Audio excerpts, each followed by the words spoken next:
always been a soldier. I did a little more. You know what I'm saying? 'Cause I was hesitant about a lot of stuff. I wanted to go airborne. It's a lot of stuff I wanted to do and I didn't do. Yeah, I tried to go sapper. I wasn't allowed to go sapper. I tried to go to rappelling school. I did that. And I couldn't go because the first Gulf War started and the transports was all going over there. So I wasn't unable to go there. But even with all of that, I did everything I really wanted to do. You know what? I should have left as a master sergeant. I should be, exactly. But that wasn't my fault. That was the military's fault. Well, it was my fault. It was my fault. And the accident killed me too. In 2002, I'm 86, 87. That would kill me. I've definitely been a first sergeant, at least. Sergeant, I've been a sergeant major. It's hard because we only got so many sergeant majors in the military. We only have so many sergeant majors in the military, but I knew for facts.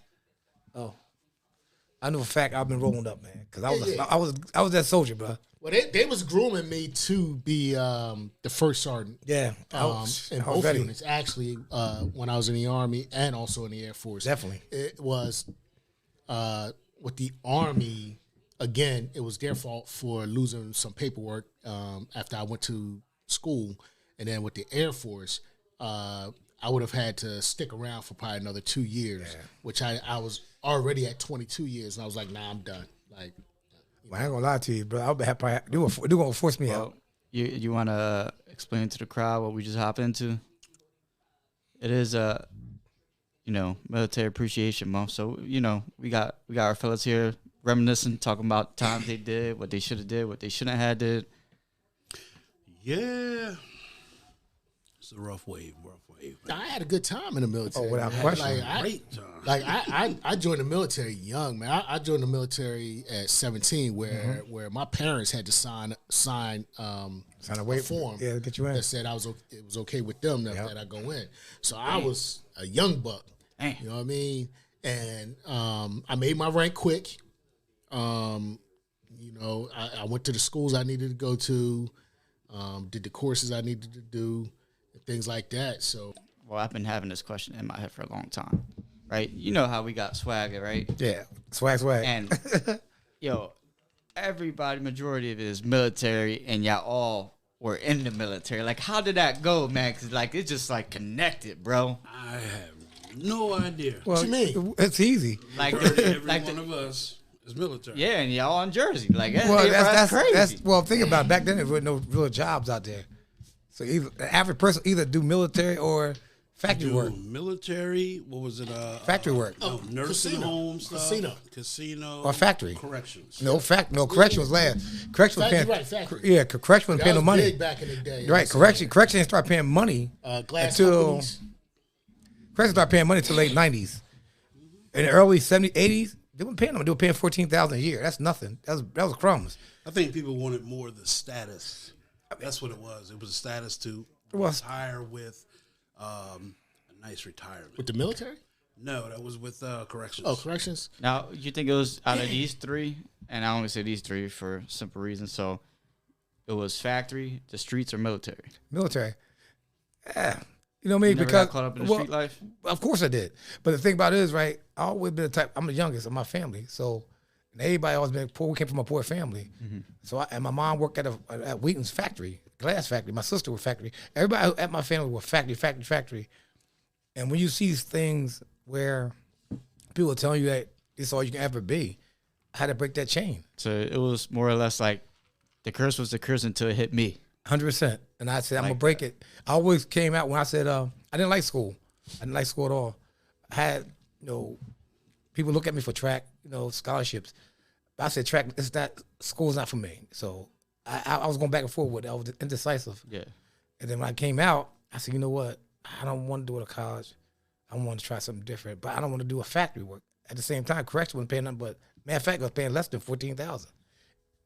So I said, no, I don't want to be no uniform. I ain't want to be a cop. I was an NWA. You know what I'm saying? If y'all know what that is, that's a group. Yeah. I was an NWA. Ninjas with attitude. So I felt, and I mean, all the rebel rappers, that was my hero. You know what I'm saying? And And I look back on it, I said, wow. That group was powerful group. Very powerful. And they branched off. Public Enemy, all of them guys, I'm snitching, NWA, Public Enemy, they were the motivators. So I even look at cops as being pigs. I was that rebel.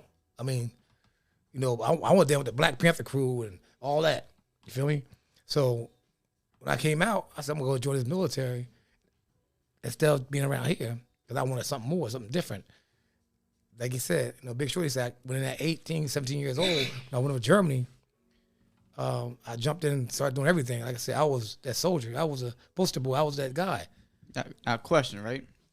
So how was your upbringing, Big Shorty? Before we get into how you guys met in the military and then how it all came together, same thing for you, Joe. So I was total opposite, as well. bro. Like this Big Shorty here, I was total opposite.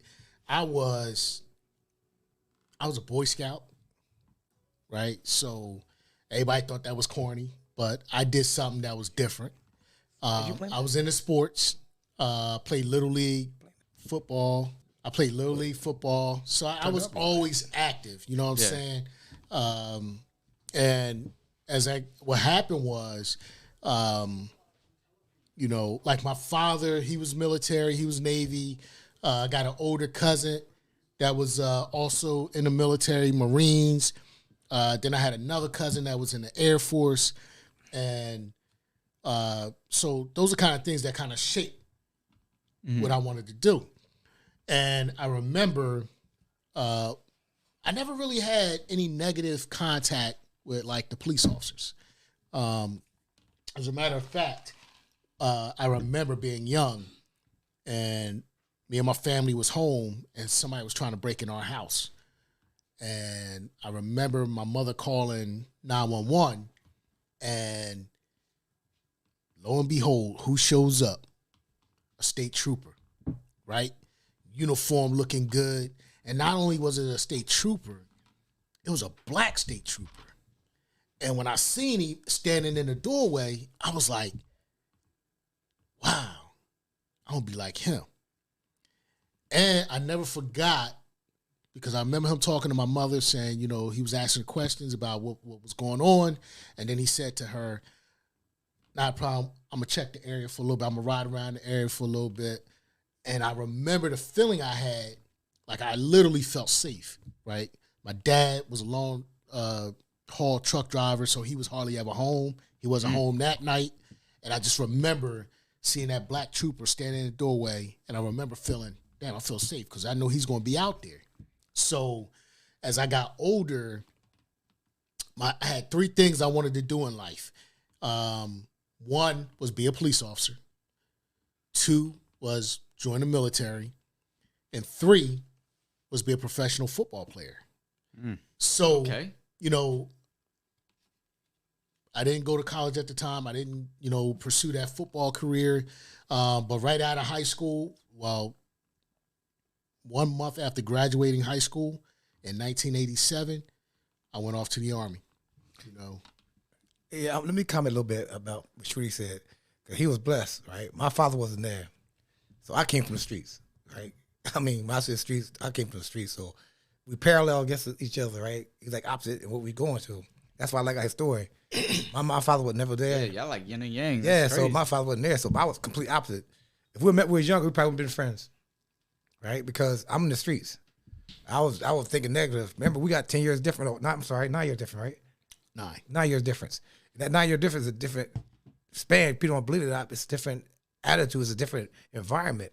So when he said black state trooper, when I grew up, there was no such thing as a black state trooper because they had restrictions. You had to be a certain height, and he was definitely racist.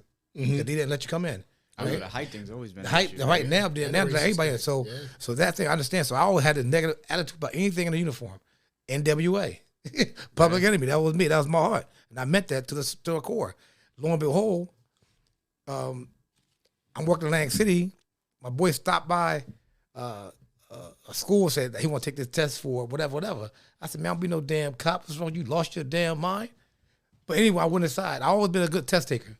So when I took the test, actually did questions and puzzles and different directions, followed directions. I did it. 4 years after that, I got fired, lost my job over in Atlantic City. And let me tell you something, it was a lie. I didn't get fired. They set me up. But anyway, Lo and behold, I fall into something I said I despise. Corrections.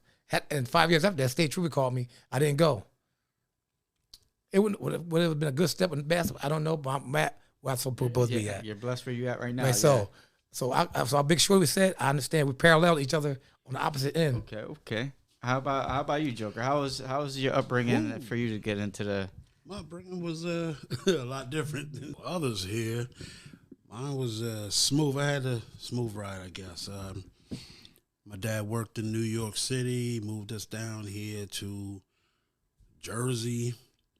You know, he came down on the weekends, see me and moms and brothers, sisters, all that. And after that, I just ventured out on my own, lost touch with a lot of my younger guys that I grew up with, hanging with and all that, because I started going off on my own. Started going off on my own, doing my thing. And got into a lot of trouble.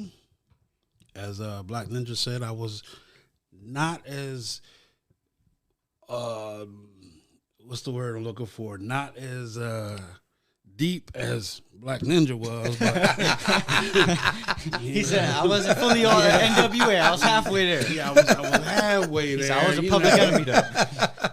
I was too busy. I was chasing the girls. That's what I was on. I wasn't trying to fight and tear up, although I did. But, worked at a factory. And, like they say, I got tired of that. Got in trouble one day. And I was 28. Got in trouble at a job one day, and I've been at a job almost 10 years, and I just said, you know what? Let me see what this military like before I get too old.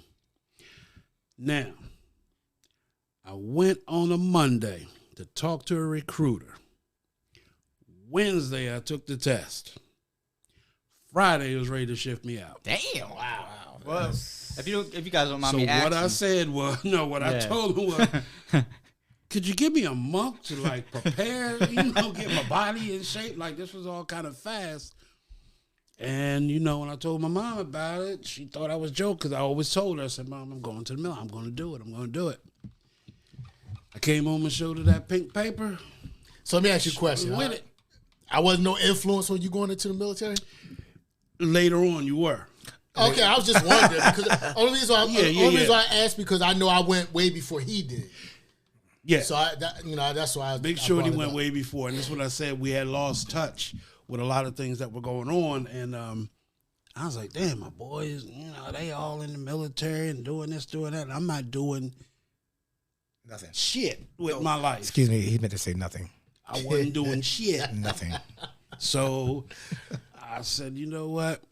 Let me see what this military thing is like. Let me just try it out. Now, I was too old for Air Force because that's where I was going to go first. Okay. And I think cutoff was, 27, I believe. Wow. He told me 27. I was 28. So I had to, went to the Army. I said, I'm going to be all I can be. Yeah. I respect it. Went there, did that. Had a ball. I didn't go out of country. I went, where'd I go? We don't know when with you. Fort Knox, School of Hard Knocks, basic. Then I went to Virginia, ended up in Texas. You know what though? But I would never change anything. No, well, I'm trying to find out the interesting story about how you guys met. Oh, you and Big Shorty. Okay, me and Big Shorty. That's what brought everything together. That's well, I came home from military and I've joined the reserve, and I transferred out of a reception unit, training unit. Left that unit and came into a tankers unit. Big Shorty at that time was a scout, and I never seen him until one day we did something. Oh no, we transferred from violent. Our units came together in C Troop in Woodstown. And I think if I remember right, we were processing inside the bunker. We was talking. I think it was a PT test. As a matter of fact, right? Because we had to do push-ups and stuff. It probably was. Only thing I remember about that was now, anybody that's military, they understand like the fraternization, right? Right. So fraternization, if you're a higher rank than the other person, then there shouldn't be like no friendly thing going on, right? So what happened was, same thing as Ninja. I actually went from active duty military. I went to a reserve unit. They were turning into a trucking unit. It was an infantry unit, and I'm like, yeah, I don't want to be a trucker. So I wound up going back to the recruiter, and he put me into the New Jersey Guard unit, and they were drilling out of Vineland.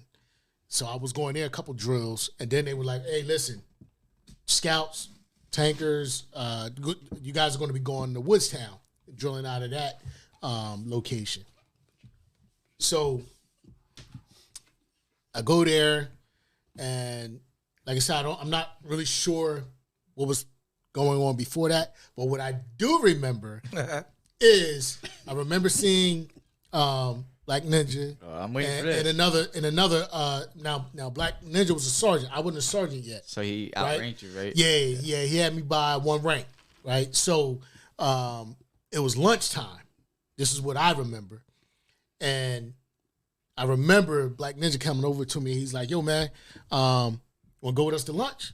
So with my mindset of I still had that mindset of active duty type military. Yeah, like he outranked me. Like, No. why does sergeant asking me? It's not outranking. It's just NCOs can't be associated with non-commissioned officer. Right. Oh, okay. So I'm like, why is this sergeant want to? That's like unusual, right?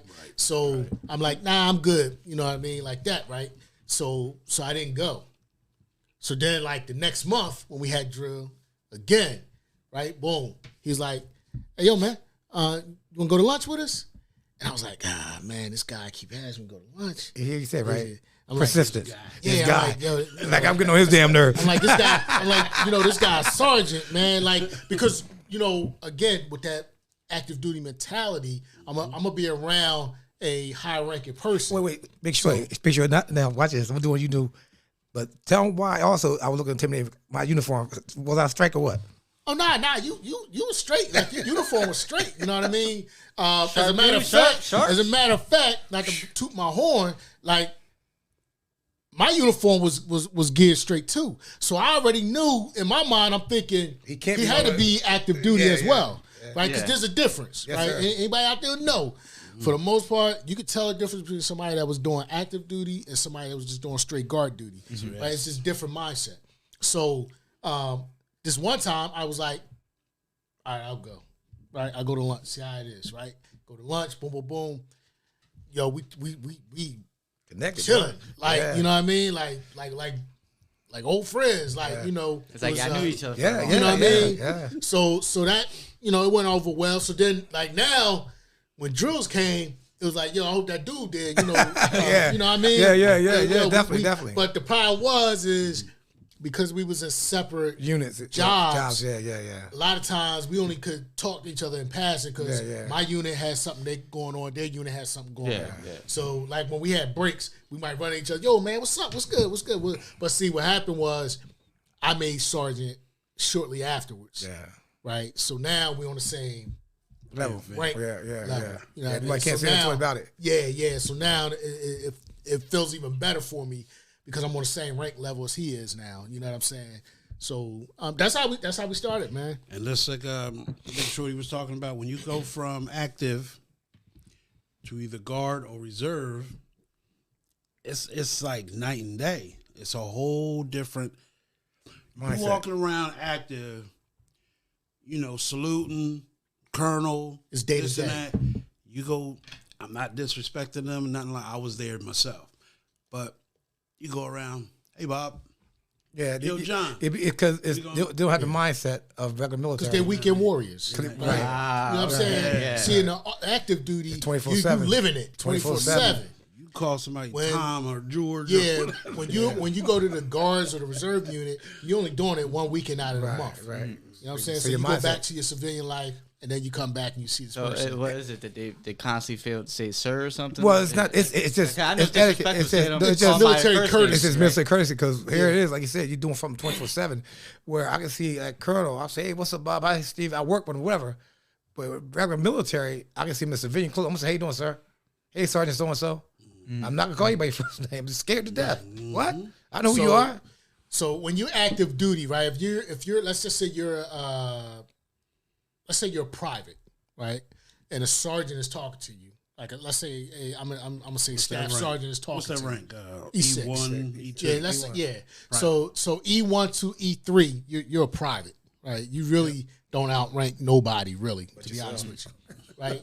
Anything over E5 and up, now you got sergeant stripes, right? So that's enlisted. I'm not even going to talk about officers, but that's enlisted. Right. So if a staff sergeant is talking to a private, that private Shouldn't be needs calling to by show first, military courtesy. He gonna throw a courtesy And on not that. only that, he needs to go to what's called parade rest, right? So he needs to stand there with his hand behind his back before he starts talking to this the sergeant, right? So it's just military courtesy, and that's something that you see active duty day to day. Yeah, I learned that when I did Taekwondo. I was close with my sensei, and one time I slipped up and I said, "Yo, so and so." I'm not gonna say his name. He said, "What you call me?" And I called him by his first name again. He said, "Give me 100 burpees." I said, "What? Give me 100 burpees? You don't ever call me that in here." Right. I said, "Sensei." I said, Yep. "All And right." I give you this too. Active duty, Army, you don't put your hands in your pocket unless you're digging in your pocket to pull something out. Yeah. I hear that's bad form, and crossing your hands is bad form. Crossing your hands? Yeah, like in front of you? No, like this. Nah, I see you that can. a lot. No? Nah, in You can do that. Army? Yeah, you I can see it? that a lot. I see Oh, that. okay. But it's hands in your pocket. Yeah. Right? So if I'm walking, minding my business, and I don't even need to know you, and I see you standing there with your hand in your pocket, I'd be like, yo, Sarge, you got to get your hand out your pocket. Right? I don't even know you. But because we active duty on an active duty military installation, or I can identify you as military, and I see you standing there in uniform, not in your civilian clothes, in military uniform. And I see your hand in your pocket, I'm going to tell you, hey, Sarge, get your hand out your pocket. Right? Because you're wrong. For some reason, I don't even know. But that's military courtesy. Yeah, in Taekwondo, they is like, don't cross your hands. But that's because your hands trapped, like a trap your hands. Right. Well, we were told, like, you got your hands in your pocket, enemy come up, now you fumbling to get your hands out. Nah. If you like this, you easy to get to your weapon. That's what I was told. That's not true. That's not true. Every place is a little different. Everybody makes up something. So crazy. is it like I would say, I guess it's just a form of discipline in a certain way, right? It is. It's courtesy. It's courtesy, but That as well, yeah. it's training. Right. I'll say more training than anything, more If discipline. your hands is cold, then you should be wearing gloves. Yep. Or warm your hands up. Exactly. So, and again, I don't even need to know you. So, but if I can identify you as military and you're in military uniform, I could be in regular clothes. I could be dressed the way I am now, and you could be in military clothes. And I see it, and I say, yo, move your hands out your pocket. You're going to do it because you know you're wrong. If you don't do it, now we might have a confrontation. And then when I identify myself, then you're gonna be like, "Oh wow!" And here's the funny thing about it, and people don't understand also. Like Big Shorty said, even if I'm civilian clothes, you can be a lieutenant. Outrank me. You outrank me, right? If you see that bullshit with your hand in your pocket, your head turned sideways, yo, LT, what you doing? Yo, what military baron? What you military baron? Right. So on the spot correction. What are you doing? So Who are you? I'm Sergeant Tyson. Who are you? So I say that about the hands in the pocket because when I went from active duty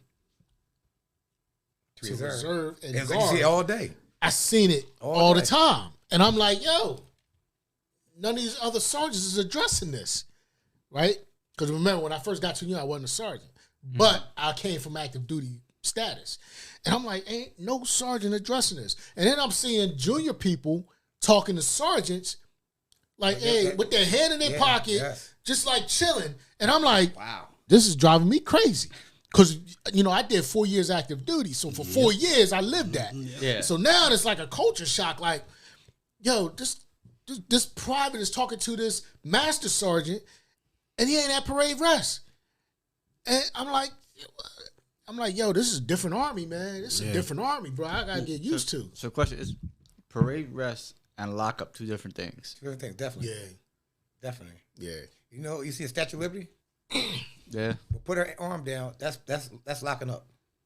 Well, Hey yo. well, you got two forms, really. You got 2 forms of Yeah. locking somebody up, right? So, like me as a sergeant, if I wanted to lock up a private, instead of telling them to go at ease, I would tell you to go at ease if I want to be nice. Right. Parade rest. If I want to lock your heels, I'm gonna tell you to go to parade rest. So basically, is at ease is a modified position of parade rest. Mm-hmm. So to make it simple, it is not as stringent, as strict of a movement rigid. as parade rest. So I say, if I say at ease there, troop, you can go at ease, but your arms are going to be kind of hanging down behind your back, whatever. If I tell you go to parade rest, your arms going to lock up, and you're just going to look straight. I don't care where I'm standing, you looking straight. If I'm talking to you, don't turn your head to look at me. You look straight. Now, if an officer locks your heels, he's going to tell you to go to. He don't even have to tell you. You're going to already know. If he locks your heels, you're going to go like the Statue of Liberty. You're going to stand straight. That's automatic. Like a pole, and you're going to look straight. That's if an officer locks your heels. So it's 2 different ways of locking somebody's heel, depending on what your rank is. I'm gonna step on a little bit more. I was a reception unit, right? Mm-hmm. So when Desert Storm happened, we was given prior service, process them through. Mm-hmm. At that time, I was E5. My partner was E4, but like Big Shorty said, it's a difference. E4 didn't really have no rank, but it's called a hard stripe. When you get a hard stripe, you done jump to the level of NCO now. So in other words, you just as much power I have. The prior service guy was an E4. So E4 is like corporal. You just like me. You just got a hard stripe, right? One of it is a soft stripe. We'll call it a hard stripe. One's more combat, more administrator. So he was talking to him. He kept talking back to him, looking at him like his face. I walked over. He said, "Sarge," I said, "Lock up." I ain't said nothing else. I said, "Now walk out the door." The guy said, "Sarge, lock up. Parade rest." And I dug in his ass from left to right. I said, when my corporal told you something, it's like me telling you. Mm-hmm. And we talked to him. He said, I said, well, I shouldn't have it kids. I said, you're a prior service. You make an example. You don't get in front of a bunch of trainees and act like a fool. But yeah, when I tell you I was a poster child, I was that child. I ain't playing. In America. Lock up. Yeah. When I was when I was in, I had got to the point where I made staff sergeant, but as a staff sergeant, I was running as a platoon sergeant. Yeah. So I was running in a position of a master sergeant. I'm sorry, as a sergeant first class, right? In the Air Force as a master sergeant. So, and I did both sides. So, I'll never forget this one time I was running as a platoon sergeant, and I had 4 sergeants under me, right? Plus I had a bunch of other troops under them, right? So I had a whole platoon of about 23, 24 people that I was running. And like everything else, right? Shit rolls downhill, right? I had a commander that wanted something done. I used to go to commander staff meetings all the time, and they wanted something done. It wasn't something we wanted to deal with, but I had to tell my platoon, hey, this is what we got to do. Well, one of my old-time sergeants, right, didn't like it. So he had something he wanted to get off his chest in front of the whole platoon, right? So I said, okay, everybody dismissed, right? When I dismissed everybody, I said, Sarge, you come see me, right? So I pulled him off to the side, and I said this one time to him. I said, listen, I said, don't you ever disrespect me in front of the platoon again. I said, if you ever have a gripe with what I'm telling you, you wait till I'm done, then you pull me off to the side, and then you talk to me. I said, but don't you ever voice your concern like that in front of the platoon. I said, because the next time you do it, I'm going to lock your heels, and then I'm going to skill craft you. You know what that means? Right? No, I'm trying to find out. Hold up. Script for me, I'm gonna write you up. Now, that sounds like you were taking skill points off. No. That see in the military, back in the day, in the military, that pen. And once somebody says don't start clicking that pen, you know what that means? Yeah, that pen was powerful. Wow. Remember the other one? Skill point. Don't get deducted. Don't get smoked. Don't get smoked. You know what I mean, so Point deducted. and he understood what I said, and he get said, smoked. he said, all right, Sergeant. He said, I understand. I won't do it again, and he never did it again, because as a leader, you've got to be. I'm gonna say this: you got to be flexible. Right, because you got to understand whatever's coming down the pipe, you got to send it down. It's just called down channel, right? So you get it from the top, it down channels to the juniorest person. I may not be doing it myself, but my guys got to do it, right? So when I got to direct other people to do stuff, it ain't something I want to do, right? It's something I feel like, yo, this sucks, but I'm not gonna sit there in a commander staff meeting when I got major captain, lieutenants, and stuff like that, other E6s, staff sergeants, other sergeant first classes that's running their platoons, and everybody get their assignment from the commander. And I got to go tell my guys, hey, this is what we got to do. Guess what? We're going to do, 24-hour guard duty, one up, one down type stuff, things like that. I mean, when you get a position like that, it is serious, because what I tell somebody to do might get them killed. And that holds weight on you, man. And I ran that. I went to Iraq, not even as a person in charge, but by the time of when I got towards the end of my tour in Iraq, I was in charge, right? And not to mention, my brother went with me and was in my unit. So when I became in charge, I had to assign people posts in an active zone where we was taking incoming mortar fire and stuff like that. So I had to assign my brother to a position that could have got hit with a mortar, and he could have been killed based off of my assignment. So, a lot of people don't understand that like when you're in the military, you have to follow orders. Yeah. And sometimes people get killed even when they follow the orders. Yeah, serious. Because orders are very crucial. The reason why they give orders is because it's a certain thing got to be done a certain way. If you misguide to somebody in the orders, guess what? It can cause their life or a limb. Yeah. I had a old platoon sergeant when I was a private, and this guy, man, he said something that always stuck with me to this day, right? And he said, listen, he says, don't bitch about what you got to do, because guess what? You're going to have to do it anyway. No matter bitch what. about it later. 100%. And I'm telling you, I live by that. I think I was probably like 17, 18 when I met this man. And I live to that to this day. Like, he's right. You can bitch and complain because your supervisor told you to do something. Yeah. You got to get it Bitch done. and complain. But it's going to get done anyway. Oh, it's going to so get you might as done. well go ahead and get it done, and you can bitch and complain about it later. And you know what? I'll tell you one thing about, I'm sorry, go ahead. Go ahead. You know what made me laugh, though? It's like today, even with work, we use that at work today. You know what I'm saying? We use that same attitude today about work. You know what I mean? Whether you be at this position or that position. Not this younger generation. You always maintain that military, attitude about stuff, man. I'm amazed by it anyway, because like I said, I'm like a poster boy for the military. I still go through the change with the military. I still sing cadence sometimes. I still bring it to my job, and at my job, that's why I use now. I believe in steps. I believe in structure. Chain of command. And the chain of command, because without that, it's nothing. I use that today. Ever since I came in the military, everything for me is chain of command. I put down by myself. If I gotta do something, I use a chain of command. I don't skip over nobody. And guess what? Even I might not think that person right or wrong, I'm gonna come to you and say, yo, you don't mind me go talk to so and so, do you? I'm gonna give you that respect, because that's how I was raised.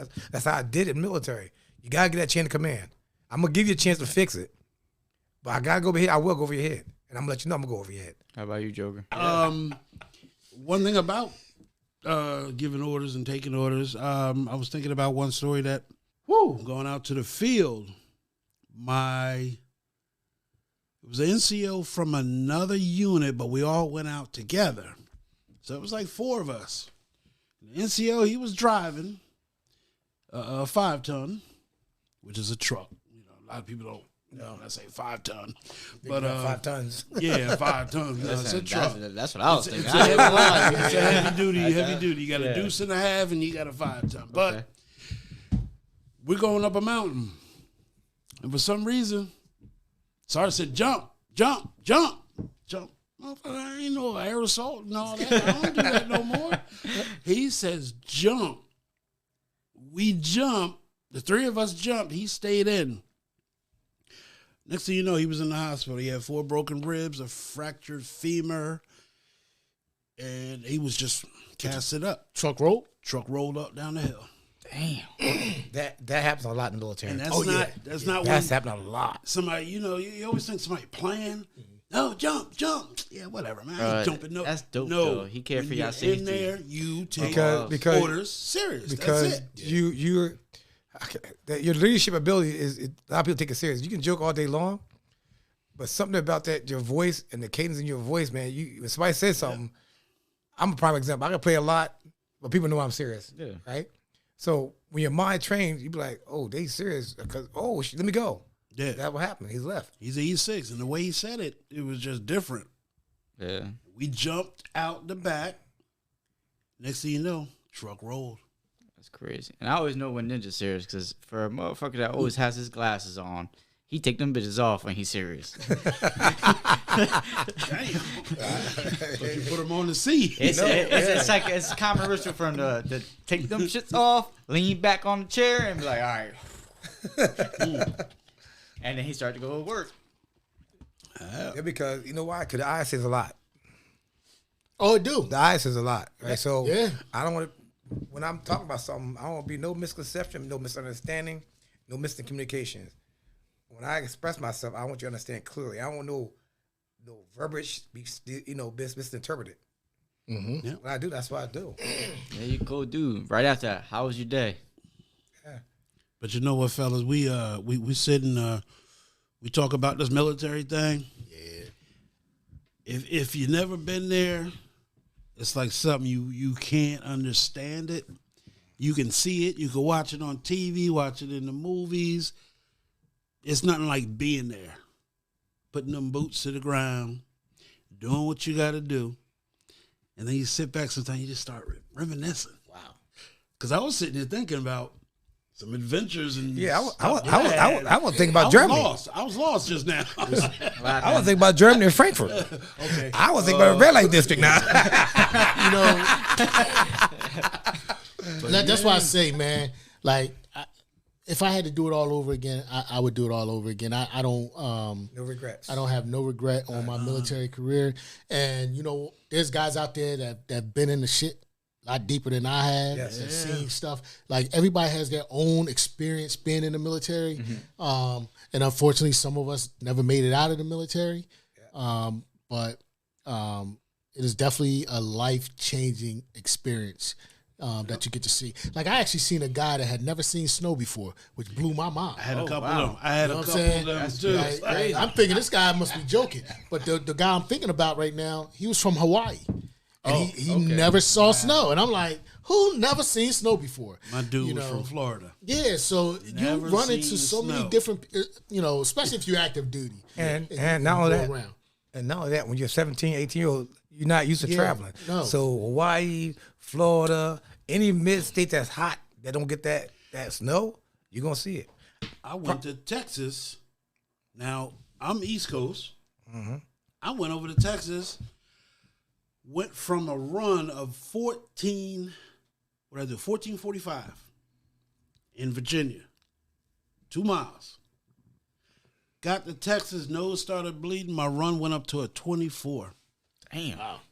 Oh, 24 minutes to run 2 miles. Wow. And my nose started bleeding. First time I ever had a nose bleed. This me, right? That's crazy. I'm from New Jersey. Even though we got, if they call them mountains in New Jersey, well, that's not mountains where I seen it. At 17 years old, I went to Seattle, Washington. Himalayas. I went to Seattle, Washington, and Reindeer love. yeah, it was West City, West State. But the thing about killed me was it was a summertime. Never forget it. And I took a bus from Post to the PX, which is called the Stores. If y'all don't know, y'all call it something else now. DX, something else, some mess. It's like a mix now. Yeah, it's like MXP, BXP, yeah. APOX. So I went there. I got off the bus, and I stepped off the bus. And when I stepped off the bus, I see this big white cat mountain. It took my breath away. It was so beautiful. The sky was like a sea blue with a white top on it. And it took my breath away because, look, it was hovering over me. That's the first time I've ever seen a mountain. Mount Yakima. Let me tell you, my shock was was when I went to South Korea. When I stepped off the plane, and then I got that hit of, now I understand what foreigners feel like when they come to the U.S. because everything is in Korean, and you don't know nothing. I'm like, yo, like, okay, where am I supposed to go, right? Not in Kansas no more. And luckily, there's a military liaison that kind of guides you the way you need to be and everything and stuff. But I remember seeing the rice paddies, and I'm like, yo, that looks like the stuff I see on Vietnam War movies, man. And I remember seeing the traditional Korean people out there with sickles, and that's how they was cutting the grass, not with no lawnmower. It'd be like a row of them with sickles, man, just cutting the grass. And I'm like, yo, this is crazy. We got to a toll booth on the highway. There was an anti-aircraft machine gun off in the wood line. There was a tank there, and it was guys standing at each booth with like Uzi machine guns, dressed in OD green military fatigues, and they was all Koreans. I'm like, bro, I don't know if they enemy, I don't know if they friends, I don't know. I'm just getting here, man. They got the Uzis. Like, tell me what they are. What are they? That right there was a culture shock for me, and I was like, yo, I'm here for a year. Were they fighting or protecting? They was just protecting. Okay. There wasn't no fight going on. They was just there. I'm saying, Yo, what they used to call them, guy? I can't think of the name. Call who? What? The Rock Army? No, the other ones. Katusas, yeah. So you had two different. That's crazy. You had two different militaries. I'm gonna say. Yeah. You had the Katusas, right? Them were assigned to U.S. Army units, right? They actually were embedded in our unit. They were Katusa soldiers. They were the ones that were like college students that had to do like their 2-year whatever minimum time they had to do. Then you had the Rock Army soldiers, and those guys were more of from what I was understanding is the Marines. The less fortunate people of Korea where they had to go in the military. They stayed in the military and they made it their career. Yeah. So those guys, they lived and breathed that stuff, right? Yeah. Then you had the Katusas who only did that short military time and then they was getting out. A lot of them was college students and they were getting out. Yeah. But so the Rock Army had a lot of respect for us because those was the guys that was on the front line. The Katusa Army guys were embedded in our unit, and some of them just didn't care. Like, they'd be in your unit for that time period, and then when they go back, they're the ones that's protesting to have the U.S. leave Korea. You know what I'm saying? That's how it was. So they were probably like active guard reserve. Yeah, pretty much. More like that. And you hear something? You hear something about the Rock soldiers? I used to watching training. If you look it up on YouTube, guys, look up Rock Soldier. Them boys hard. Yeah, because they live and breathe it. And they might have, and I think they do have Marine detachments or whatever. Them boys. But them guys live and breathe. Like they are military. They hard. But look it up. Look up Rock Soldiers. Yeah. Bro, their name alone says it. The name ain't saying shit. I see the Rock means the Republic of Korea. Yeah. Oh, okay. Yeah. No, that the Rock don't mean shit. No, go watch your training. Yeah. What, bro? I'm just telling you. Listen to me. They will walk past you. Okay. You soldiers. Yeah. You in their formation. They can walk down a formation. You stand there, they hit you, punch you, and kick you. Yeah. They was tough. You always got beat. And guess what? You go and come right back to attention. Yeah. Them boys was But when you ride by them or stuff like that, they'll wave, Yeah. they'll salute. Yeah. You know what I mean? Because they know why we there. Yeah. Yeah. But like I said, the Catoosa soldiers, they were living in our barracks with Yeah. us. You know, they go home on They- the weekend. they spoiled. They And spoiled. you like, yo, that's the same cats that's probably downtown. Yeah. Talking about, yo, death to America. Yeah. You know what I mean? It was like, yo. And, That's crazy. and we had a couple dudes was fighting them cats in my unit. Like, yo, man, stop for you get Article 15, right? Get in trouble. And it was just crazy, man. Yeah, I know what Article 15 is. But I know we've been talking about this military thing, but this is what I want to ask. This question I want to ask with the military, right? I know what you're gonna ask. Do you think the USA could ever see a military coup? No, I wouldn't be able to answer that. I would say no. I thought you was gonna ask something else, but Me too. Me too. I ain't lying to you. I don't want to give you guys a dumbass answer. No, so, you know, you know I what mean, Do no. you think the U.S. military could ever take over this country? I know what you mean by like coop and everything, but No. I don't know too much No, about the military as far we're- as. my thing is, I think what if, you talking about just. I know the answer to it, but I just want to see what You everybody talking got about to just say. in America in general, right? You know how a lot of countries, the military takes over the government, Yeah. right? It's happening It's right like coup now. d'etat and all that. It's happening right now in the African country, right? They're kicking the U.S. military out. Military coup took over, kicked the old government out. Now they're more Russian friendly. So Based off of what I've heard from you, Ninja, and Joker, yes. you think it could happen? Yeah. It won't happen. Why you say that? It won't happen. We're not. Just because of how much power they have. No. Well, it's. Take I the know the right reason. person. If I we know were- the reason why if- not. If we was a dictatorship, and we didn't have the way the Americans how we are made for our guidelines, we're spoiled. Some There's no- guidelines are meant to be broken. that would never happen, bro. I'm telling you. it won't So what if the president, I don't care who it is, Right. decides, you know what? I want to take this country over. I don't want to ever leave power, and I'm gonna direct the That's why I said military. dictatorship. I would direct the military to That's do all my that bidding. How you think that'll play out? Because in that case, that happened. He would have to follow because the president's the last word of hell. But But it got to be what conference and everybody else. But that's what I was remember, thinking. Yeah, that's what I was remember. thinking. Because even if the president say anything, doesn't Congress kind of veto? Congress, everybody, it's the house. just said government. wait, but even before we even talk about Congress, Okay. right? Remember, in military law, because military has a law, Yep. you can only follow a lawful command. Yep.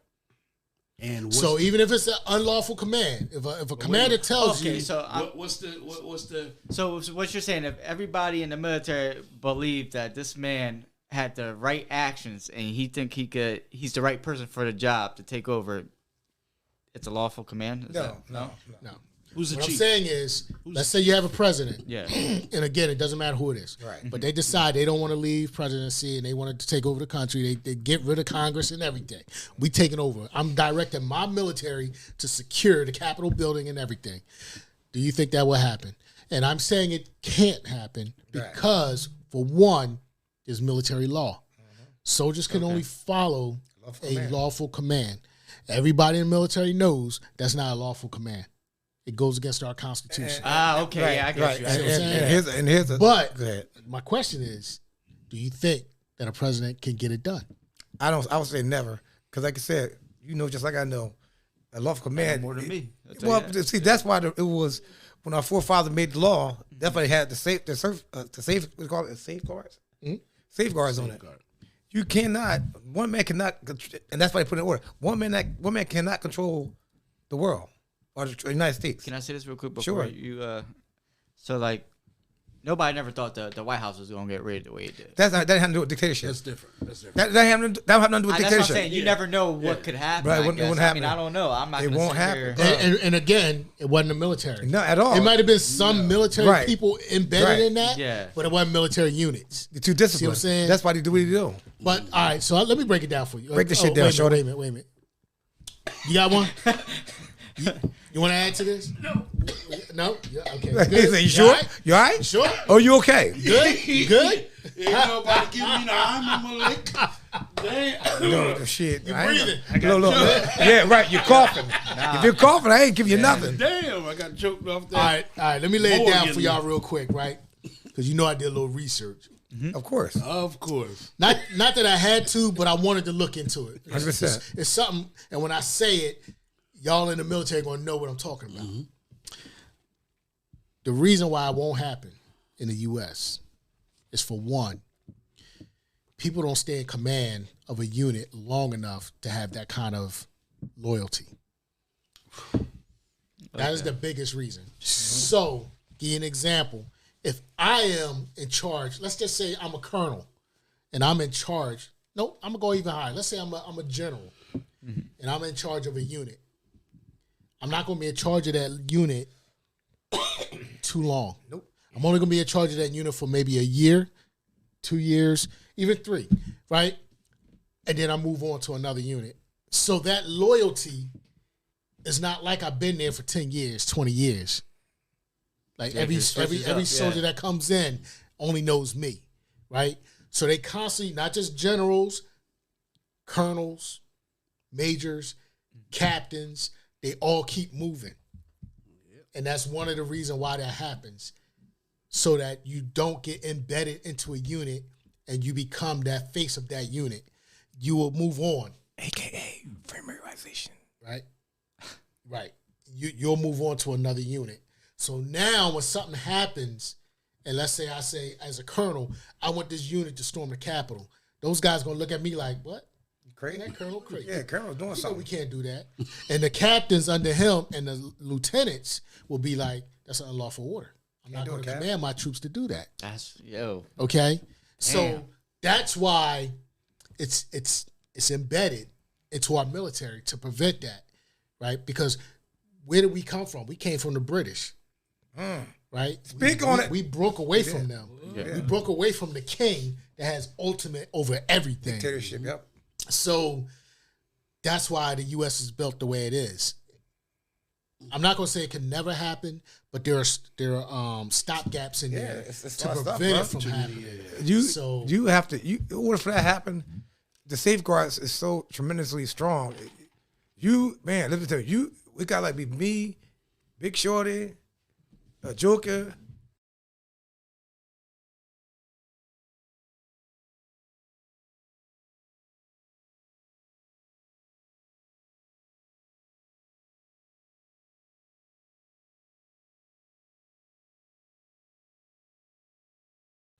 Six, 9, we all gotta be able to line up ourselves up with the same unit, have the same concept, same mindset in that same unit, and that's just a quarter of it. So it could never happen. Yeah, that wouldn't happen. Yeah. Plus, even the soldiers under them are constantly getting rotated. Yeah. Oh, you've been in this unit for 2-3 years. Okay, you're going to this unit now for 2-3 years, and you're going to this unit, right? You constantly moving. I'm over here thinking unit represents like who their commanding officer is constantly. Am I right? They started that from basic training to AIT, the regiment stuff where units just be together for the whole basic training and AIT and stuff. They rotate out. Cause I remember when I was in I don't know how long ago that was, but no, I mean even when I went through, it was a rotation. No, I mean as far as that. Otherwise, me and you went to basic training together with the CMOS. Basic and AIT. They stopped that before. They were doing that a lot. Yeah. You went right from basic. The whole went to AIT. Everybody. Now, and I guess they had to group you by MOS or your job. Yeah. So now, when you go to AIT, oh wow, you are totally split. Like the person you knew when you was in boot camp. Yeah. Unless they had that same job, you're going different direction. Yep. They getting shipped off somewhere else. You know, what I'm saying? Might get lucky and run into them again. Maybe. Yeah. And I've done that. I know I've been here when I got out of, when I got done, I had a guy from my AIT, ran into him in Jersey. Yeah. He worked at the motorcycle shop. I was like, what the hell? Like, yo, man, we was in AIT together, remember that? And, we reminisced a little bit. But you ever notice that the camaraderie is great? Yeah. In the military. Is what? Great. As far as like the closing it part. You can we go out into a club. I see what you're saying. We on, you know what? Because I thought about this before. We train together, right? I got your back. Excuse me. I got your back. You got my back. But when you go off post, I'm like, the hell with you. But I still got your back if you get into any kind of. That's what I'm saying. That's what I'm saying too. Like I remember we was in Germany, right? Even if you're not from the unit, from that same post, we know who we are, right? We already we are. I might not like you, Right. What's up, baby boy? God, he's from AU or A Troop or back from Signal Battalion. I'm from the combat unit. But I seen you at the club. We're overseas. We're in their country. Something breaks off over there. 9 out of 10, 10 out of 10, we gonna be on it together. And we're gonna tear the whole place up and run back to the post or catch a taxi. Right.